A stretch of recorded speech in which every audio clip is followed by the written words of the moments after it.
Selamat pagi semuanya. Perkenalkan, kami dari kelompok 7. Di sini kami akan menyampaikan materi dari makalah yang telah kami buat yang berjudul e-learning. Sebelum kami menyampaikan materi kami kepada teman-teman semuanya, kami akan memperkenalkan terlebih dahulu nama anggota-anggota dari kelompok 7. Langsung saja saya akan memperkenalkan diri. Perkenalkan, nama saya Mariata Petroni Ladisiana. Di sini saya sebagai penyampaian materi yang pertama. Yang kedua ada Novianti sebagai penyampai materi yang kedua. Yang ketiga ada Yuliana Tiara sebagai penyampai materi ketiga. Dan yang keempat ada Paula Prianti sebagai penyampai materi yang keempat. Untuk mempersingkat waktu, langsung saja saya akan menyampaikan materi dari makalah kami. Materi yang pertama yang akan saya sampaikan yaitu definisi e-learning. Apa itu definisi e-learning? Banyak pakar yang menguraikan definisi e-learning dari sudut pandang yang berbeda. Secara garis besar, banyak yang mengatakan e-learning adalah sistem atau konsep pendidikan yang memanfaatkan teknologi informasi dalam proses belajar mengajar. E-learning adalah sebuah proses pembelajaran yang berbasis elektronik. Salah satu media yang digunakan adalah jaringan komputer. Pembelajaran dengan cara lain, e-learning bisa memberikan manfaat yang optimal jika beberapa kondisi berikut terpenuhi, di antaranya yang pertama, tujuan, yang kedua, pembelajar, yang ketiga, dukungan, yang keempat, media lain, yang kelima, pilih yang perlu. Adapun komponen e-learning mencakup yang pertama, perangkat keras, yang kedua, infrastruktur atau jaringan, yang ketiga, perangkat lunak, yang keempat, materi, yang kelima, strategi interaksi, yang keenam, pemeran atau dosen.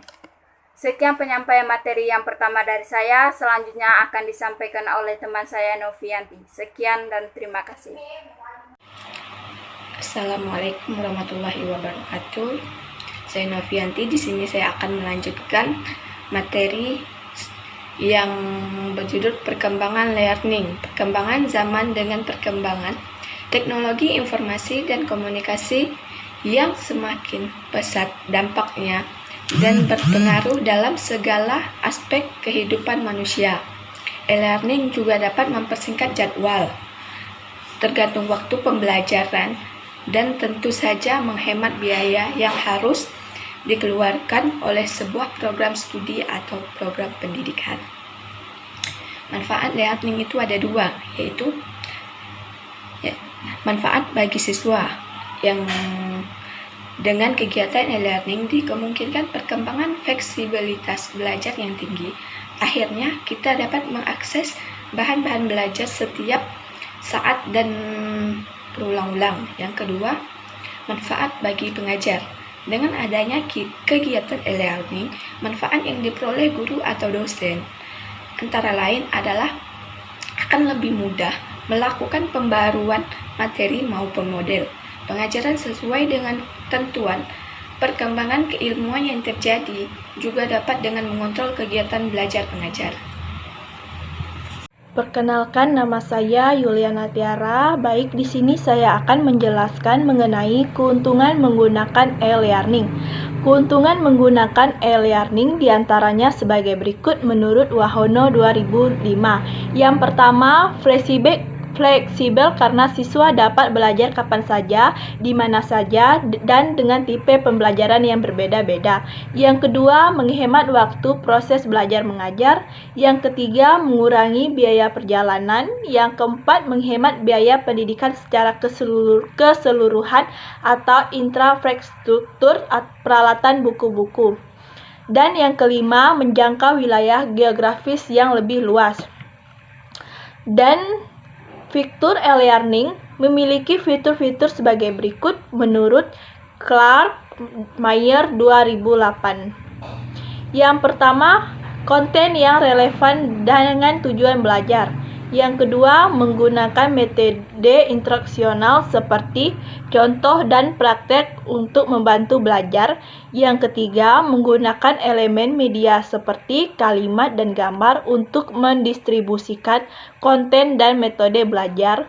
Yang keempat, pembelajaran dapat secara langsung dengan infrastruktur ataupun belajar secara individu. Yang kelima, membangun wawasan dan teknik baru yang dihubungkan dengan tujuan belajar. Terima kasih. Nama saya Paula Pranti, saya dari kelompok 7. Nah, di sini saya akan menjelaskan tentang elemen e-learning. Definisi e-learning memiliki beberapa elemen tentang apa, bagaimana, dan mengapa. Yang pertama, apa e-learning? Memasukkan baik konten yaitu informasi dan instruksional, yang mana teknik untuk membantu orang mempelajari konten belajar. Yang kedua, bagaimana e-learning didistribusikan melalui komputer dalam bentuk kalimat dan gambar. Pendistribusiannya dapat dalam bentuk gambaran, didesain untuk belajar secara individu dan dalam media sosial. 3. Mengapa? Mengapa e-learning ditunjukkan untuk membantu belajar mencapai tujuan belajar atau melakukan pekerjaannya atau pembelajarannya. Yang kedua, aspek penting dalam e-learning. Yang pertama, e-learning menciptakan solusi belajar formal dan informal. Yang kedua, aspek penting dalam e-learning. E-learning menciptakan solusi belajar formal dan informal. Yang ketiga, e-learning mendukung sekelompok orang atau grup untuk belajar bersama. Sekian, terima kasih.